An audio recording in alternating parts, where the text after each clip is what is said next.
कक्षा 11वीं में छात्रों, जो हमारा अध्याय 1 था संविधान वाला जो पाठ था, क्यों और कैसे, इसमें हमने आपको कुछ महत्वपूर्ण प्रश्न पहले भी बताए थे कि संविधान के स्रोत कौन कौन से हैं और किस प्रकार हमारा संविधान का हमें क्यों आवश्यकता है या संविधान का क्या महत्व है। कुछ और भी प्रश्न है महत्वपूर्ण कि भारतीय संविधान का निर्माण कैसे हुआ और जो कैबिनेट मिशन योजना थी उसने कौन कौन से सुझाव दिए, तो आपको उसके बारे में बताना है। तो ये आपकी एनसीईआरटी की बुक में लिखा हुआ है, पहले आप पूरा इसको पढ़ेंगे कि जब 1935 में हमारा एक जो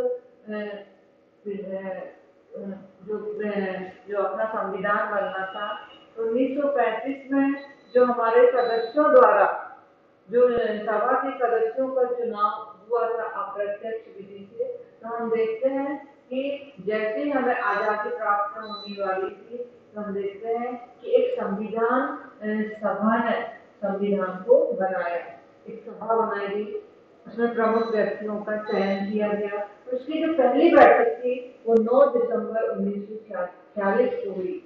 हमारा देश 15 अगस्त सन 47 में आजाद हुआ। तो आप देखेंगे कि जो पहली बैठक थी वो 9 दिसंबर 1946 को हुई और 14 अगस्त 1947 को हमारे भारत का विभाजन भी हमें स्वीकार करना पड़ा। तो उसके जो सभा हुई उसके सदस्यों की संख्या में थोड़ा सा हेरफेर हुआ, तो हमें इसकी फिर से बैठक हुई और 1935 में जो प्रांतीय विधानसभा के सदस्य थे वो ही अधिकतर संविधान सभा के सदस्यों का चुनाव हुआ और जो हमारी संविधान सभा थी उसी के अनुसार हुई। इसमें एक ब्रिटिश मंत्रिमंडल की एक समिति कैबिनेट मिशन, तो उन्होंने कुछ अपने योजना बनाई, कुछ प्रमुख बिंदु बताए कि जो प्रत्येक प्रांत देश की रियासत या रियासतों के समूह को उनकी जनसंख्या के अनुपात में सीटें दी गई। किसको चुनने के लिए? सभा के सदस्यों को चुनने के लिए। और ये माना गया कि 10 लाख की जनसंख्या पर एक सीट का निर्धारण किया गया। और जो ब्रिटिश सरकार के प्रत्यक्ष शासन वाले प्रांत थे उसमें से 292 सदस्य को चुनना था, ये वहां पर निर्धारण किया गया। और जो देशी रियासत थी उनको न्यूनतम 13 ही सीटें आवंटित की गई। ये जो प्रस्ताव रखा था ये कैबिनेट मिशन योजना के अंतर्गत रखा गया। तो हमारा जो प्रश्न है कि किस प्रकार संविधान का निर्माण हुआ, तो हम उसी के बारे में बता रहे हैं। ये पॉइंट आपको लिखने पड़ेंगे। अब जो प्रत्येक प्रांत की जो सीटें थी, प्रत्येक जो प्रांत का जो हमारा स्थान निर्धारित था, उसमें 3 समुदाय मुसलमान, सिख और सामान्य, उनकी जनसंख्या के अनुपात से भी प्रतिनिधि चुनके आएंगे। फिर जो अगला पॉइंट था जिसका कैबिनेट मिशन योजना था कि प्रांतीय विधानसभा में प्रत्येक समुदाय के सदस्यों ने अपने प्रतिनिधियों को चुना, मतलब एक अंदर की व्यवस्था थी और इसके लिए उन्होंने सामूहिक प्रतिनिधित्व और एकल संक्रमण मत पद्धति का प्रयोग किया। और जो देशी रियासतों के प्रतिनिधि के चुनाव का था वो उनके परामर्श से देशीय जो रियासत है उनमें से जो भी प्रतिनिधि भेजा जाएगा वो उनके आपस में सलाह से भेजा जाएगा। इस प्रकार हम देखते हैं कि हमारी जो संविधान सभा का संविधान का निर्माण होने के लिए पहले हमें संविधान सभा की तैयारी करनी पड़ी। अब हमारा अगला प्रश्न है कि भारतीय संविधान सभा का निर्माण कैसे हुआ। पहला प्रश्न था संविधान कैसे बना, संविधान सभा का निर्माण किस प्रकार हुआ। तो ये संविधान सभा के स्वरूप के बारे में आपको बताएंगे, इसमें से पढ़ के ही आप उत्तर लिख सकते हो। तो 3 जून 1947 की योजना के अनुसार विभाजन हमारा तय था।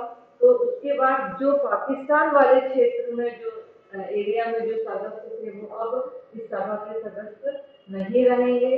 तो संविधान सभा के जो वास्तविक सदस्यों की संख्या है वो घटकर कितनी हो गई, 299 रह गई। और 26 नवंबर जब हमारा पूरा संविधान पारित हुआ था, अंतिम जो रूप से पारित होना था 26 नवंबर 1949 को हुआ, और उसमें कुल 284 सदस्य उपस्थित थे। इस प्रकार भारत के दो महाद्वीप हो गए, एक पाकिस्तान और एक उपमहाद्वीप में और एक हिंदुस्तान में। उस समय विभाजन का भी माहौल था, और उस समय मतलब थोड़ी सी अव्यवस्था थी। विभीषिका हिंसा के बीच संविधान निर्माण का काम हुआ, और जो संविधान निर्माता थे, संविधान सभा के सदस्य थे, बहुत ही गहनता पूर्वक उन्होंने संविधान का निर्माण किया। उन्होंने एक दबाव में एक संविधान नहीं बनाया, बल्कि विभाजन के कारण जो हिंसा उत्पन्न हुई थी उसके को भी कुछ ध्यान में रखा, और नागरिकता की एक नई उन्होंने अवधारणा प्रस्तुत की कि अल्पसंख्यक न केवल सुरक्षित होंगे, बल्कि धार्मिक पहचान का नागरिक अधिकारों पर भी कोई प्रभाव नहीं पड़ेगा। मतलब उन्होंने अल्पसंख्यकों को भी महत्व दिया कि उनका धर्म भी बना रहे, उनकी विशेष पहचान होनी चाहिए। तो संविधान सभा का जो गठन हुआ वो केवल सतही तौर पर बताता है कि संविधान वास्तव में कैसे बना।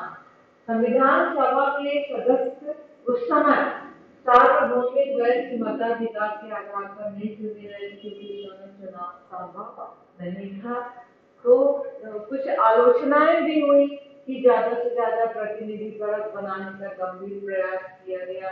सभी राजनीतिक सदस्यों को भी अपन ने क्या किया, प्रतिनिधित्व का चुनाव दिया गया।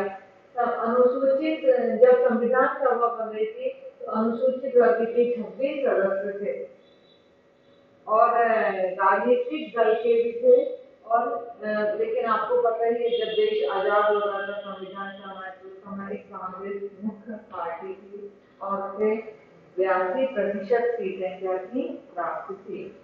तो कांग्रेस स्वयं विविधताओं से भरा हुआ एक पार्टी थी, जिसमें सभी विचारधाराओं की नुमाइंदगी थी, सभी विचारधारा के लोग थे। तो आपको ये पूरा पढ़ के इसका निकालना पड़ेगा। तो हम देखते हैं कि जो भारतीय संविधान सभा की कामकाज की शैली क्या थी, उन्हें जो कि पूरे भारत का एक संविधान बनाना था और वो पूरे देश का प्रतिनिधित्व कर रहे थे। तो उनकी जो विचार विमर्श की जड़ में छुपे मूल्यों में ही संविधान सभा की लोकप्रिय सत्ता का आधार था। वहां पर समाज के विभिन्न वर्ग सहभागी थे, वो अपनी पहचान समुदाय का प्रतिनिधित्व नहीं कर रहे थे, वो पूरे भारत की भावनाओं का ध्यान रख रहे थे। और इस प्रकार कभी कभी सदस्यों में मतभेद भी होते थे, लेकिन सभी ने अपने हितों को आधार बनाकर शायद ही कोई मतभेद हुआ होगा, मतलब एक सामान्य थोड़ा सा मतभेद होता था, उसके बाद वो मतभेद नहीं होता था। तो इस प्रकार संविधान सभा में कई मतभेद हुए। जैसे एक मतभेद हुआ कि भारत में शासन प्रणाली केंद्रीकृत होनी चाहिए या विकेंद्रीकृत होनी चाहिए। भारत में जो राज्य है उनके केंद्र से क्या संबंध होनी चाहिए, न्यायपालिका को कौन कौन सी शक्तियां रहनी चाहिए। इस प्रकार आपने देखा था कि उनके जो अधिकार है, शक्तियां 3 भागों में बांट दी थी। तो बनाते समय बिना वाद विवाद होते थे, लेकिन अंत में उन विवादों का हल हो जाता था। और एक प्रावधान था सार्वभौमिक मताधिकार, पर कोई भी भेदभाव नहीं हुआ, और एक निश्चित आयु के बाद सार्वभौमिक मताधिकार का जो प्रस्ताव था वो पास हो गया। तो हम इस प्रकार देख सकते हैं कि इस जो सभा थी उसमें लोकतांत्रिक मूल्यों के प्रति निष्ठा का बहुत अच्छा उदाहरण दिया गया, और सभी सार्वजनिक हितों पर भी ध्यान दिया गया। इस प्रकार हमारे संविधान सभा का निर्माण हुआ, और उसने अपने जो प्रस्ताव थे वो सब मोटे मोटे संविधान सभा में चर्चा हुई, और हर खंड में उनको प्रकाशित किया गया, अनुच्छेदों में बांटा गया। और कहीं कहीं पर अमेरिका के संविधान, फ्रांस के संविधान, सभी से हमने कुछ महत्वपूर्ण बातें भी ली। अब कार्यविधि हम देखते हैं कि जब संविधान सभा थी तो उसमें कुछ कमेटियों को बना दिया। इसमें मुख्य 8 कमेटियां थी और जो मुख्य व्यक्ति थे पंडित जवाहरलाल नेहरू, राजेंद्र प्रसाद, सरदार वल्लभ भाई पटेल, मौलाना आजाद, अम्बेडकर जी। तो इस प्रकार हम देखते हैं कि कुछ महत्वपूर्ण लोग यहाँ पर थे और सबके अपने विचार अलग अलग थे। अम्बेडकर तो कांग्रेस और गांधी के कड़े आलोचक थे, लेकिन बाद में उन्होंने बहुत अच्छा संविधान निर्माण में योगदान दिया। अनुसूचित जातियों के उत्थान के लिए उन्होंने पहले आरोप लगाया, लेकिन बाद में उन्हीं के द्वारा ज्यादा महत्वपूर्ण संविधान निर्मित हुआ। उसके बाद जो कमेटी थी तो संविधान के कुछ कुछ प्रावधानों का प्रारूप तैयार किया गया और हर प्रारूप पर सभी सदस्यों की सहमति दी गई और इस प्रकार हम देखते हैं कि हमारी संविधान सभा ने पूरा लिखित से अपना जो संविधान बनाया 2 वर्ष 11 माह और 18 दिन। इस प्रकार 166 बैठकें हुई और पहली जो बैठक हुई वो 9 दिसंबर 1940 को हुई और इस प्रकार हमारा संविधान बहुत ही व्यवस्थित ढंग से बन गया। ये प्रश्न का उत्तर था। आपको और भी प्रश्न की तैयारी करनी है इस प्रकार पहले। अब हम अगला पाठ पढ़ेंगे। तो दूसरा पाठ है राजनीति शास्त्र का। धन्यवाद।